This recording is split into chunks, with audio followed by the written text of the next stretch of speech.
जी तो नाजरीन, इस वक्त हम वासू रोड मंडी बहाउद्दीन के बाहर उस मुकाम पर मौजूद है जहाँ पर सुबह 10:15 बजे जो है वो डकैती की वारदात हुई है। मलिक ट्रेडर्स के नाम से ये दुकान भाई साढ़े नाल बड़ी ज्यादती हुई है। सुबह सुबह जो शॉप ओपन की उस तो 1 घंटा बाद तकरीबन 10:20 से 4 जो है ना गन पॉइंट से आए ने लड़के।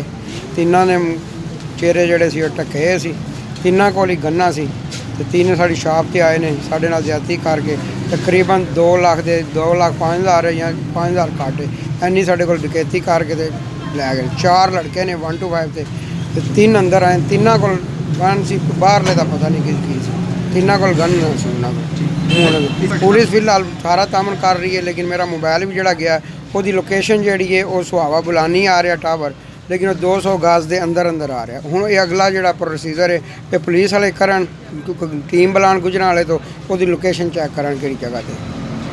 साड़ी DPO साहब से DCO साहब से सारिਆਂ ਤੇ अपील है कि मेहरबानी की जाए, साढ़े नुकसान के नाल नाल दुनिया को नुकसान तो बचाया जाए, जी होर किसी ਦੀਆਂ डकैतियां हो रही ने इस शहर को पुरअमन बनाया जाए।